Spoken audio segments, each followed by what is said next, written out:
کیونکہ دوسرے جتنے بھی تعلیم ہیں، جتنی بھی تعلیمات ہیں، ڈاکٹری ہے، انجینئرنگ ہے، سائنس کی تعلیم ہے، کوئی سی بھی تعلیم ہے، ہر تعلیم کا منبع جو ہے وہ جا کے اللہ سبحانہ تعالیٰ کی ہی طرف بتاتا ہے. کیونکہ جو سائنس ہے یا ڈاکٹری ہے یا کیا ہے، ان کو بھی وہ عقل اور سمجھ، وہ علم کس نے دیا ہے؟ اللہ سبحانہ تعالیٰ نے دیا ہے. تو ہم یہ دونوں علم دین اور دنیاوی علم جو ہیں ان کو ساتھ ساتھ لے کے چلیں گے. یعنی یہ نہیں کہنا ہے کہ بس آپ علم دین کی کو پورا اپنی کمپلیٹ زندگی میں کر لیجئے اور دین کی ہی معلومات حاصل کریے اور اس پہ ہی عمل کریے اور اس علم کو حاصل کریے، باقی کے دوسرے جو بھی علم ہیں ان کو چھوڑ دیجئے. نہیں، اگر آپ نے یہ علم حاصل کیا، ان کو چھوڑ دیا، تو پھر آپ وہ عمل کر ہی نہیں سکیں گے جو اللہ سبحانہ تعالیٰ عقل کے ذریعے اور علم کے ذریعے مجھے اور آپ کو بتانا چاہ رہا ہے. یعنی جیسے ڈاکٹری ہے، اگر ڈاکٹری کر رہا ہے کوئی، وہ علم حاصل کر رہا ہے اور اس کو اسلام کا، دین کا علم نہیں ہے، تو اس میں وہ قابلیت اور وہ فضیلت نہیں ہوگی کہ یعنی کس طرح سے ڈاکٹر بننے کے بعد دین کیا کہتا ہے. اور اسی طرح سے اس نے علم دین میں پوری قابلیت حاصل کر لی لیکن وہ ڈاکٹر نہیں بنا اور سوچ رہا ہے کہ نہیں، یہ تو بیکار علم ہے. بننا چاہتا تھا مگر نہیں بنا، کیونکہ بھائی علم دین ہی حاصل کرنا ہے. تو علم دین حاصل کرے گا، لیکن کہاں کہا گیا ہے کہ وہ علم حاصل مت کرو؟ یعنی دونوں علم حاصل کرنے ہیں، لیکن فوقیت کس کو ہے؟ علم دین کو ہے. علم دین کا مطلب یہ ہے کیونکہ جہاں میں ہم جب بھی کہیں ہوں گے، اپنے ماحول کو دینی ماحول بنانے کی کوشش کریں گے تو ہم تمام برائیوں کی جو برائیاں ہیں ان کی جڑ سے ہم محفوظ رہ سکیں گے. جو بھی برائیاں ہیں وہ کم عقلی کی وجہ سے، دین علم حاصل نہ ہونے کی وجہ سے ہم میں پیدا ہوتی ہیں. اگر دیکھیں قرآن کریم کا ایکچولی جو علم ہے وہ کس چیز، کون سی کتاب سے ہمیں حاصل ہوا ہے؟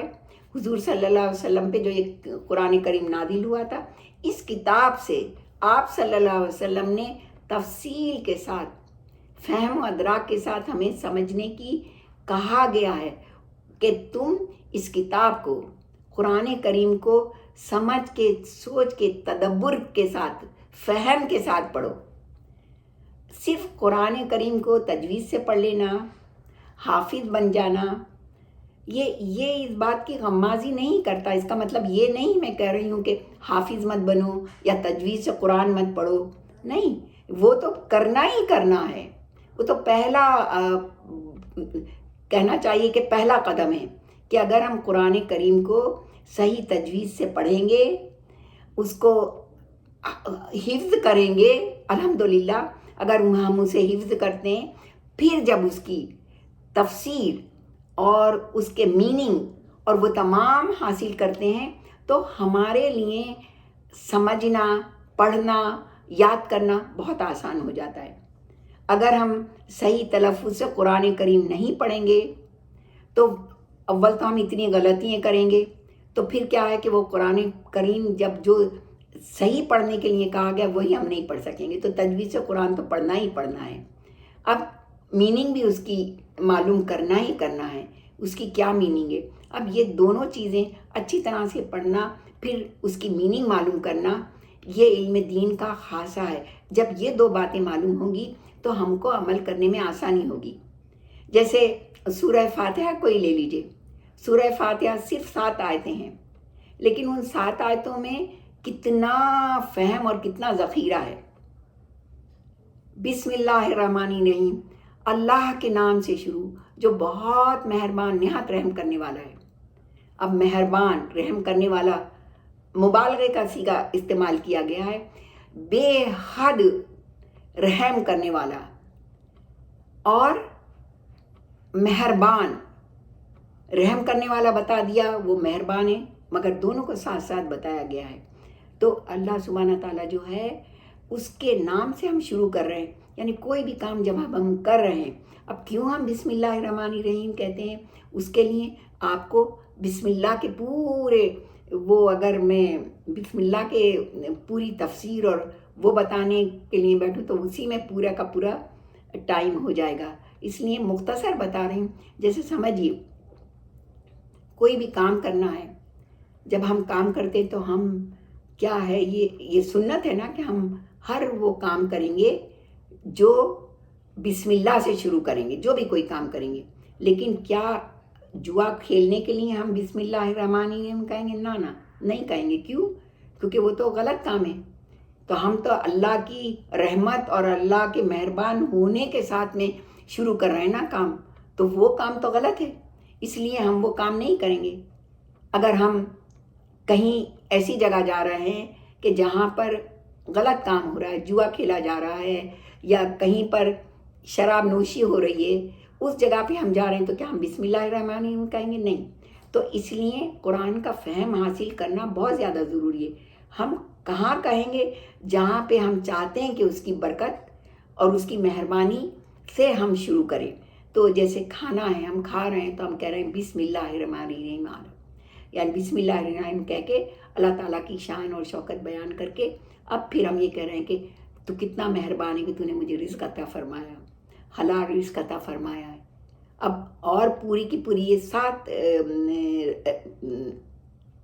7 رکعتیں ہیں، لیکن ہر رکعت میں اتنی پیاری باتیں ہیں کہ اگر ہم بسم اللہ الرحمن الرحیم کو سوچتے سمجھتے ہوئے نماز میں پڑھیں تو بھی اس سے ہمیں بہت فیض حاصل ہو سکتا ہے.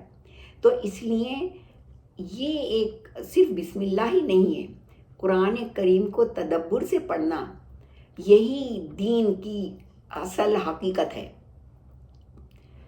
حضور صلی اللہ علیہ وسلم نے کہا کہ جیسے ایک عابد ہے مگر ایک عالم کو اس پر ایسی فوقیت حاصل ہے جیسے کہ چاند کو تمام ستاروں پہ اور سب پہ فوقیت حاصل ہوتی ہے. یعنی چاند ان تمام سے اعلیٰ اور ارفع، کن سے؟ ان ستاروں سے جو چمک رہے ہیں. اسی طرح سے عابد کا مطلب کیا ہے؟ عبادت گزار، 5 گانا نماز پڑھنے والا، بہت عبادت کرنے والا. تو یہ مطلب نہیں ہے کہ عبادت کرنا کوئی بری بات ہے، لیکن ایک عالم جو ہے، جو علم رکھتا ہے، علم کی اتنی بڑی فضیلت ہے کہ وہ عابد پہ بھاری ہے. کیوں؟ کیونکہ جو عالم ہوگا، جس کو کوئی معلومات ہوگی علم کی، دین اسلام کے بارے میں وہ جانتا ہوگا، وہ دوسروں کو بتا سکے گا. کیونکہ اب حضور صلی اللہ علیہ وسلم تو نہیں ہیں، مگر انہوں نے کیا کہا ہے کہ تابعین، ان کے بعد جو آئے، پھر ان سے جنہوں نے جو کچھ سیکھا، جو عالم ہیں، جنہوں نے اس قرآن میں غور و تدبر کر کے علم حاصل کیا ہے، وہ اس علم کو دوسروں تک پہنچاتے ہیں. وہ دوسروں کو موٹیویٹ کرتے ہیں کہ یہ قرآن کیا کہہ رہا ہے، اس آیت کا کیا مطلب ہے. کتنی جگہ آیا ہے نا کہ تم وہ بات کہتے کیوں جو کرتے نہیں ہو. اب اس کا مطلب کیا ہوا؟ اس کے 2 مطلب ہوتے ہیں. ایک تو یہ بات کہ جو بات میں کر نہیں رہی ہوں، جیسے آپ کو کہہ رہی ہوں کہ دین علم کی دولت حاصل کریے اور خود تو علم دین سے ناواقف ہوں، تو وہ بات کہتے کیوں ہو جو تم کرتے نہیں. تو ہر وہ بات قرآن کریم میں جو ہے، جب تک اس کو اچھی طرح سے ہم سمجھیں گے نہیں، تو یہ ضروری نہیں ہے کہ ہر کوئی عالم بن جائے. کیونکہ عالم بننے کے لیے بھی بہت سارے گٹس چاہیے، بہت ساری کتابیں اور تفسیر اور وہ تمام چیزیں پڑھنا ہے. ہر کوئی فرحت ہاشمی کی طرح سے ماشاء اللہ لا قوت الا باللہ ویسا علم حاصل نہیں کر سکتا، لیکن کوشش تو ہم کر سکتے ہیں نا. کیا کہا گیا ہے کہ آپ جس محفل میں، اگر کوئی محفل ایسی ہو رہی ہے جہاں پہ قرآن کریم پڑھا جا رہا ہے، اس کی تفسیر یا اس کے بارے میں کچھ اس کا فہم بتایا جا رہا ہے یا حدیثوں کے ذریعے وہ سمجھایا جا رہا ہے، تو اس محفل میں جب شرکت کے لیے کوئی جاتا ہے، قرآن خوانی کی بات نہیں کر رہی ہوں، قرآن کریم کی ایسی محفل جہاں پہ کوئی عالمہ، کوئی اچھی سمجھدار آپ کو آ کے قرآن کریم کے بارے میں کچھ بتانا چاہ رہے ہیں اور آپ نے ایک محفل جمائی ہے، اس میں جب لوگ آتے ہیں کہ چلو چلو وہاں پر ان کی فرحت ہاشمی کی محفل ہو رہی ہے، ہم وہاں جاتے ہیں قرآن کریم سننے کے لیے، وہ تو بہت دور ہے ہم سے، کینیڈا میں، ہم تو یہاں بیٹھے ہوئے، لیکن یہاں پر بھی بہت سارے ایسے لوگ ہیں جو ماشاء اللہ لا قوت الا باللہ، جن کو علم کی اسی طرح کی فضیلت حاصل ہے، اس درجے پہ نہیں کم و زیادہ۔ تو جب ان محفلوں میں ہم جاتے ہیں اور وہاں پہ جب جاتے ہیں، جو کوئی بھی علم حاصل کرنے کے لیے جاتا ہے تو وہ کہتے ہیں جیسے وہ جتنے قدم چل رہا ہے، جیسے جنت کے راستے پہ اس کے قدم جا رہے ہیں، فرشتے پروں کو بچھاتے ہیں، کس کے لیے؟ اس کے لیے جو علم کی دولت حاصل کرنے کے لیے جا رہا ہے۔ جیسے کہ پتہ ہے ایک ایک حدیث اور ایک ایک آیت کو سننے کے لیے ہزاروں میل دور، ان دنوں میں تو فون وغیرہ نہیں تھے، جب حضور صلی اللہ علیہ وسلم کا زمانہ تھا اور کوئی ایک آیت نازل ہوتی تھی تو ہزاروں میل دور چل کے صرف ایک آیت کو سننے کے معنی معلوم کرنے کے لیے یا حضور کی کون سی بات ان پہ کیا وحی نازل ہوئی وہ معلوم کرنے کے لیے جاتے تھے۔ اور اسی طرح سے جو عالم تھے ان کے پاس بھی آپ کے بعد جو بھی عالم اور محدث اور وہ سب گزرے ہیں، ان کے پاس لوگ ایک ایک حدیث، ایک ایک آپ کی حدیث سننے کے لیے میلوں سفر کر کے جاتے تھے، اور جب پتہ چلتا تھا کہ یہ صحیح حدیث بیان کرنے والے ہیں تو ان کے پاس جاتے تھے اور سنتے تھے، تو وہ علم حاصل کرنا ہوا نا۔ تو یہ علم حاصل کرنے سے کیا فائدہ؟ جب وہ علم حاصل کریں گے تو اپنی اولاد کو، اپنے اطراف کے لوگوں کو، اپنے ہمسایوں کو، اور جو اس چیز سے نابلد ہیں ان کو وہ بات بتا سکیں گے۔ تو یہ علم حاصل کرنا اور علم کی اس چیز کو آگے پھیلانے کی مجھے اور آپ کو سب کو ضرورت ہے۔ اب اپنے مطلب اپنی اپنی کیپیسٹی کے لحاظ سے اب میں سوچوں میں ایک دم بہت بڑی وہ بن جاؤں، نہیں، لیکن دھیرے دھیرے قدم قدم چلیں گے تو سفر تمام ہو ہی جائے گا نا، کبھی نہ کبھی منزل پر پہنچ ہی جائیں گے نا۔ تو جو ینگ جنریشن ہے ان کے لیے تو بہت ٹائم ہے، ہمارے جیسوں کے لیے تو پتہ نہیں کب موت کا فرشتہ آئے اور ہم چلے جائیں اور ہم وہ جو آپ کو میں بتانا چاہ رہی ہوں وہ میں حاصل ہی نہ کر سکوں۔ لیکن آپ لوگوں کے پاس جو سن رہے ہیں، جو ینگ جنریشن ہے، ان کے پاس بہت ٹائم ہے۔ اس وجہ سے ماشاءاللہ ٹائم ہے کہ آپ یہ نہ سمجھیں کہ ارے میں تو کچھ کر ہی نہیں سکتی ہوں۔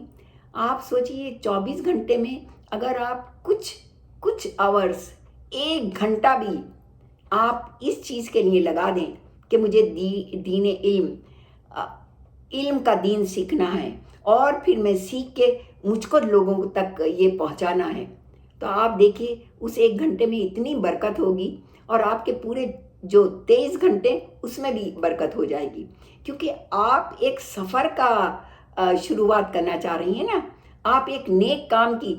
اللہ سبحانہ تعالیٰ کہتا ہے نا، تم میرے طرف 2 قدم بڑھو تو میں تمہارے طرف 4 قدم چل کے آؤں گا۔ اب ایکچولی اللہ سبحانہ تعالیٰ چل کے تو نہیں آ رہے ہیں، کہنے کا مطلب یہ ہے کہ اگر آپ نے کوشش کی تو اللہ تعالیٰ آپ کا ہاتھ پکڑ لے گا۔ کہا گیا ہے نا، کبھی میں تمہارا ہاتھ بن جاؤں گا، کبھی تمہارا پیر بن جاؤں گا، کبھی تمہاری آنکھیں بن جاؤں گا۔ تو کتنے خوش نصیب وہ لوگ ہیں جو اللہ کی جو یہ نعمتیں ہیں، مطلب کیا ہے کہ میری آنکھیں وہ دیکھنے لگیں گی جو دنیا کی چیزوں میں رغبت نہیں، کہ اس نے اتنا عمدہ گھر لے لیا ہے تو اس کی اتنی بڑی گاڑی ہے، یہ میری آنکھیں وہ دیکھیں گی کہ وہ اتنے علم میں مجھ سے آگے چلی گئی ہیں، میں کیسے اس طرح کی بنوں، یہ میری آنکھیں دیکھنے لگیں گی۔ میرے قدم وہاں جائیں گے کہ وہ اتنا اچھا علم اور اس کے بارے میں دین اسلام کے بارے میں بتا رہی، چلو وہاں چل کے کچھ نہ کچھ حاصل کر لوں۔ تو یہ ہے، یہ رغبت اور یہ چیز ابھی اگر آپ میں پیدا ہوگی تو آپ بھی کچھ نہ کچھ اس طرح سے ہو جائیں گے کہ وہ عابدوں سے زیادہ آپ ہو جائیں گے۔ نا امید کبھی نہیں ہونا چاہیے۔ میں کچھ بھی نہیں، میں آپ کو بتا رہی ہوں، میں نے اپنی زندگی کا مقصد یہ سمجھا، یہاں میں اپنے بارے میں زیادہ نہیں بتاؤں گی، لیکن اتنا ضرور کہوں گی، میری زندگی میں جو دنیاوی چیزیں وہ اللہ سبحانہ تعالیٰ کی مرضی تھی، امانت تھی، اللہ سبحانہ تعالیٰ نے سب کچھ لے لی، بیٹا چلا گیا، شوہر چلے گئے، لیکن الحمدللہ میں اتنی سیٹسفائی ہوں کہ اللہ نے مجھے یہ دولت تو عطا کی ہے نا کہ میں اس کی محبت میں سرشار ہوں۔ میں وہ کام کرنے کی کوشش کر رہی ہوں کہ جو کچھ اللہ سبحانہ تعالیٰ نے حضور صلی اللہ علیہ وسلم کے ذریعے ہم تک پہنچایا۔ ناکامی صحیح کوشش، مگر صحیح تو اسی کا انعام ہے نا کہ تم کوشش کرتے رہو، جد و جہد کرتے رہو۔ تو جتنی جد و جہد، جتنی کوشش ہے، تو کم از کم اللہ تعالیٰ کے سامنے سرخو ہونے کا تو موقع ملے گا نا کہ اللہ میں نے اپنی صحیح سی جتنی تھی اتنی کوشش کر لی۔ میں بہت بڑی عالمہ تو نہ بن سکی، میں اتنا سب کچھ تو جو بتانا چاہتی ہوں وہ میں ان لوگوں کو نہ بتا سکی جن کو مجھے بتانا تھا، لیکن کم از کم تھوڑا سا تو دل کو سیٹسفیکشن ہوگا کہ نہیں، اللہ جو مجھے معلوم تھا اور جو میں نے قرآن کریم اور جو کچھ میں نے کسی سے بھی حاصل کیا ہے، جن سے بھی، جن کے میں نے کلاسیں جوائن کیے یا جن کے ذریعہ سے بھی، میں ہر کسی کے نام نہیں لوں گی، بہت بڑے بڑے بہت اچھے لوگ ہیں جن سے میں نے بہت کچھ حاصل کیا ہے۔ تو آپ کا بھی یہ ہونا چاہیے کہ جو کچھ آپ کو اب تک نہیں ملا اس کے لیے کوشش کریں۔ دنیا تو ہاتھ سے نکلی جا رہی ہے، موت کا تو وقت قریب آتا جا رہا ہے، ہمیں نہیں معلوم ہے کب موت کا فرشتہ آ کے کھڑا ہو جائے گا، کہو گا چلو۔ تو کوشش آج ابھی اسی وقت کرنا چاہیے۔ اب دین دوسرے علوم کو سیکھنے سے نہیں روکتا، مثلاً ڈاکٹری، انجینئرنگ، جدید جو بھی علم ہے وہ بھی آپ سیکھیے، اپنے بچوں کو بھی سکھائیے، خود بھی سیکھیے، کیونکہ وہ علم بھی بہت ضروری ہیں۔ لیکن صرف ان علموں کو سیکھنے کے لیے دین علم سے نابلد رہنا وہ صحیح نہیں ہے۔ اس علم کے لیے بھی ٹائم نکالیے، اس علم کے لیے بھی۔ اپنے بچوں کو جہاں آپ روزانہ اٹھا کے اسکول بھیجتی ہیں، یہ کرتی ہیں کہ بھائی تم ڈاکٹر بننا، یہ بننا، وہ بننا، ان کے لیے ویکینڈ پہ یہ ٹائم نکالیے کہ نہیں، ویکینڈ تمہارا صرف اور صرف اس چیز کے لیے ہے، بجائے پارٹیوں اور اس میں لے جانے کے لیے۔ یہ میں نہیں کہہ رہی کہ ان کا کھیل اور وہ سب بند کر دیں، نہیں، سب کچھ اعتدال کے ساتھ کرنا ہے، نہ تو اس طرف بہت جھک جانا ہے، نہ اس طرف جھکنا ہے، دونوں چیزوں کو ساتھ میں لے کے چلنا ہے۔ اور اس طرح سے آپ ان کو ابھی سے اس راہ پہ چلائیں گی جو میرے جیسی کو چلنے میں بہت ٹائم لگا، کیونکہ جب عمر ہوتی جاتی ہے بچوں کا ذہن بہت ہی اس طرح سے چیز ہوتی ہے کہ ہر چیز وہ فوراً کے فوراً آبزرو کر لیتے ہیں۔ تو اس لیے ابھی سے ان کو بھی، اور جو مائیں ہیں وہ خود بھی سوچیں ہم ہمارے بچوں کو کیسے موٹیویٹ کر سکتے ہیں۔ جب میں ہی اس طرح سے نہیں کروں گی، آپ کو رول ماڈل بننا پڑے گا کہ میں ایسی ہوں تو میرے بچے دیکھیں گے تو پھر وہ ایسا کریں گے۔ میں علم کی دولت حاصل کرنے کے لیے دیکھیں نا، یہ یوٹیوب اور کچھ بھی کھول کر ایسی رکھیے، چلو بھائی اب کھانے کا ٹائم ہو گیا نا، اس وقت میں ہم یہ بیٹھ کر یہ چینل دیکھیں گے جس کے اوپر فرحت ہاشمی کچھ بتا رہی ہیں۔ میں بار بار ان کا نام اس لیے لے رہی ہوں کہ میں بہت ان سے ایکسپائر ہوں، میں بہت زیادہ، کبھی میرا دل ہوتا ہے کہ کاش میں نے بچپن سے ان کو سنا ہوتا تو میں کہاں سے کہاں ہوتی۔ خیر الحمدللہ جتنا بھی کوئی سن سکتا ہے سنیں۔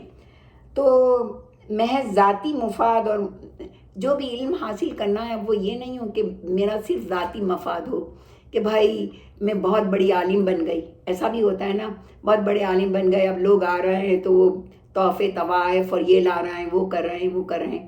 نہیں، یہ اس طرح کا دین اور اس طرح کا علم ہمیں حاصل نہیں کرنا ہے۔ ہمیں وہ علم حاصل کرنا ہے جو صرف اور صرف بے غرض ہو، اس لیے ہو کہ اللہ سبحانہ تعالیٰ کی طرف سے جو حضور صلی اللہ علیہ وسلم آئے تھے، انہوں نے جو دین اور علم کی بات ہمیں بتائی ہے قرآن کریم کے ذریعے سے، اور جس طریقے سے بھی بتائی ہے اس طریقے پہ عمل کر کے ہم وہ عمل کریں اور اس سے لوگوں کو فائدہ پہنچانے کی کوشش کریں، لیکن اس کو اپنے مفاد کا ذریعہ نہ بنائیں کہ میں اس طرح سے بہت سارے لوگ ہیں نا جو کرتے ہیں، عام طور پر ایسے نہیں لیکن ہے کہ بھائی چلو بھائی اتنے بڑے عالم ہیں ان کے پاس جاؤ گے تو پھر اس طرح سے وہ درس و تدریس ہوگا تو کچھ نذرانہ، اور یہ بہت سارے نہیں کرتے ہیں۔ اس لیے کسی کے اوپر میں کرٹیسائز نہیں کرے، علم بالکل خالص اور صرف اس وجہ سے ہو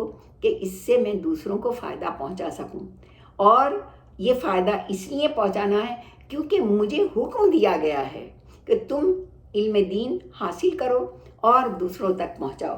اب یہاں پر ہے ایک اور بات کہنی ہے کہ جب بھی افسوس اس بات کا ہے کہ اپنے بچوں کو دینی تعلیم دینے کے لحاظ سے ہم لوگ بہت ناکام ہیں، اس وجہ سے کہ جب کہیں ایک تو یہ ہے کہ مدرسوں میں اور ایسی جگہوں پہ جہاں کہیں بھی دینی تعلیم ہوتی ہے تو وہاں پر بہت زیادہ جو بھی وجہ رہی ہوگی ٹیچر اور یہ ان کے لیے جو بھی فیس وغیرہ ہوتی ہے تو وہ ہم دے نہیں سکتے ہیں، کیونکہ بعض دفعہ تو ماں باپ مجبور ہوتے ہیں، تو بالکل صحیح ہے کہ کھانے پینے کوئی نہیں ہے تو $500 $400 کہاں سے دیں گے کہ وہ دین کی تعلیم حاصل کرنے کے لیے جائیں۔ مگر یہ بھی بات میں کہتی چلوں کہ ایسے بھی لوگ ہیں جو $200-300 ایک ڈریس کے لیے، اپنے بچے کے لیے، ایک سالگرہ کے لیے، ایک جوتا خریدنے کے لیے نیم برانڈ وہ دے دیتے ہیں، مگر ان کے پاس ایسی جگہوں پہ ایسے علم کے لیے پیسے نہیں ہیں۔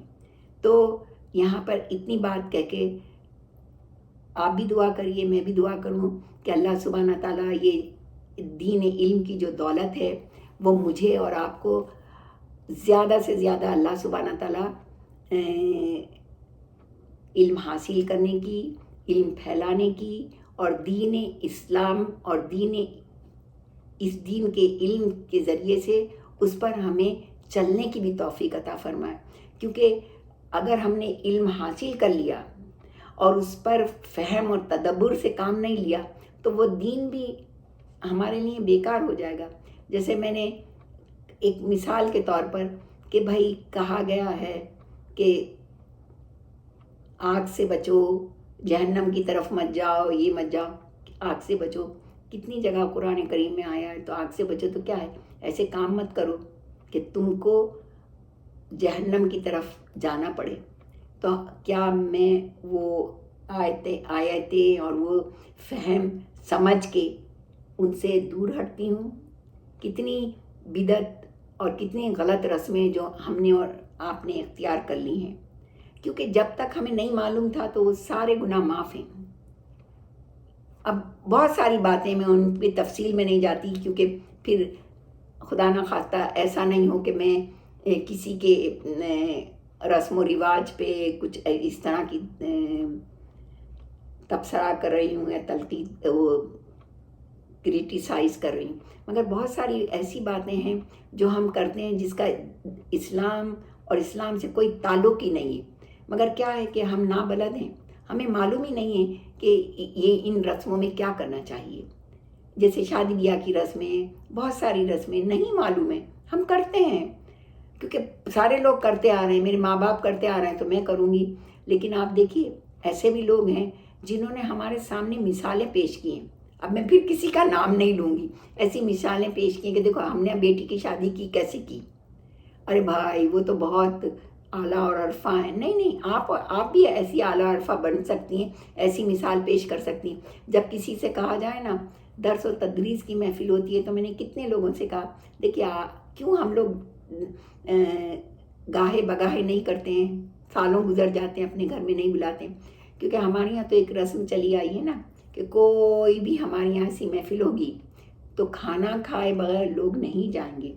اب امریکہ جیسے ملک میں یہاں کتنا ہارڈ ہے کھانے کا انتظام کرنا، پھر بلانا، اور پھر وہ سب کو دعوت دینا اور سب کو بلانا، پھر وہ اتنی ڈشیں ہونا چاہیے. کیوں؟ کیونکہ فلاں کے گھر میں اتنی ڈشیں تھیں. اب انہوں نے تو کیا ہے، خالی ایک پلاؤ بنا دیا اور دہی رائتا رکھ دیا. یہ کیا ہے؟ ہماری تو یہ سوچ ہے نا. تو یہ کہاں ہمارا دین بتاتا ہے. اس لیے یہ محفلیں بھی انقا ہوتی جا رہی ہیں، کیونکہ لوگوں کے پاس اتنا ٹائم نہیں ہے، لوگوں کے ہر کسی کے پاس اتنا پیسہ نہیں ہے کہ وہ ہر تھرسڈے کو یا ہر جمعے کو کوئی ایسی محفل کرے اور بلائے اور لوگ فیضیاب ہوں. فیضیاب ہونا چھوڑ دیا ہے. اور میں بڑے فخر کے ساتھ کہتی ہوں، انڈیا میں میری سسٹر ان لا کے گھر میں وہ جو درس دینے آتی ہیں، انہوں نے سختی سے کہا ہے آپ سب کو بلائیے، پانی کے سوا نہ میں کچھ پیوں گی نہ اور کوئی پیے گا. سب محلے کی، ہر تھرسڈے کو محلے کی عورتیں آتی، اتنا اچھا درس اور تدریس ہوتا ہے. پانی کا جگ رکھ دیا جاتا ہے، جس کو پانی پینا ہے پانی پی لو. کوئی نہیں، چپ چاپ 1 یا 1.5 گھنٹہ وہ جو بھی درس دیتی ہیں کرتی ہیں، اس کے بعد سب رخصت ہو جاتے ہیں. کوئی شور شرابہ نہیں، کچھ نہیں، نہ کچھ پکانا نہ کچھ، صرف اچھی طرح سے ان کو بٹھا دیا جاتا ہے. سب لوگ آ جاتے ہیں چپ چاپ، کوئی کھانا پینا نہیں ہوتا. کیا ہم ایسی محفلیں کر سکتے ہیں؟ امید ہے کہ ہم کوشش کریں. اب یہاں پہ یہ ہوتا ہے اتنی دور دور سے لوگ آ رہے ہیں، اتنی دور دور سے لوگ آ رہے ہیں تو بھائی چلیے چائے رکھ دیجیے. اب پھر چائے کے ساتھ تو پکوڑے اور یہ، اللہ ہمیں ان تمام اس طرح کی چیزوں سے بچائے. چلیے دعا کر لیتے ہیں. بسم اللہ الرحمن الرحیم.